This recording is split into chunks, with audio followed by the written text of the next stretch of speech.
ಕಸದ ಬುಟ್ಟಿಯಲ್ಲಿ ಹಸುಗೂಸಿನ ಒಂದು ಮೃತದೇಹ ಪತ್ತೆಯಾದಂತಹ ಪ್ರಕರಣಕ್ಕೆ ಸಂಬಂಧಪಟ್ಟ ಹಾಗೆ ಒಂದಷ್ಟು ಮಾಹಿತಿಗಳು ಲಭ್ಯವಾಗಿದೆ ಪೊಲೀಸರ ತನಿಖಾ ಹಂತದಲ್ಲಿ. 21 ವರ್ಷದ ಹುಡುಗನಿಗೆ ಅಪ್ರಾಪ್ತೆಗೆ ಜನಿಸಿದಂತಹ ಮಗು ಇದು ಕಸದ ಬುಟ್ಟಿಯಲ್ಲಿ ಸಿಕ್ಕಿತ್ತು. ಡೆಲಿವರಿ ವೇಳೆ ಹಸುಗೂಸು ಸಾವನ್ನಪ್ಪಿದೆ ಅಂತ ಈಗ ತಿಳಿದು ಬರ್ತಾ ಇದೆ.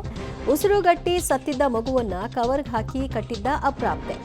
ಸಿಸಿಟಿವಿ ಆಧರಿಸಿ ಪ್ರಕರಣದ ತನಿಖೆಗಿಳಿದ್ರು ಪೊಲೀಸರು. ಆ ವೇಳೆಯಲ್ಲಿ ಕಸವನ್ನ ತೆಗೆದುಕೊಂಡು ಹೋಗಿ ಬಿಸಾಕಿದ ಹುಡುಗ ಹೇಳ್ತಾನೆ, ಕಸದ ಕವರ್ ಎಸೆದವನ ಗುರುತು ಸಹ ಪತ್ತೆ ಹಚ್ಚಲಾಗಿದೆ. ಕಸದ ಕವರ್ನಲ್ಲಿ ಮಗು ಇರೋದು ನನಗೆ ಗೊತ್ತಿರಲಿಲ್ಲ ಅಂತ ಆ ವ್ಯಕ್ತಿ ಹೇಳ್ತಾ ಇದ್ದು, ಪಕ್ಕದ ಮನೆಯ ಹುಡುಗಿ ಕಸ ಎಸೆಯಲು ಹೇಳಿದ್ರು, ಹೀಗಾಗಿ ಅದನ್ನು ತಗೊಂಡು ಹೋಗಿ ಬಿಸಾಕ್ತೆ ಅಷ್ಟೇ. ಅದರಲ್ಲಿ ಏನಿತ್ತು ಏನು ಅನ್ನೋದ್ರ ಬಗ್ಗೆ ನನಗೇನೂ ಗೊತ್ತಿಲ್ಲ ಅಂತ ಹೇಳಲಾಗಿದೆ. ಸದ್ಯ ಓರ್ವನ್ನ ಬಂಧನವನ್ನ ಮಾಡಲಾಗಿದೆ.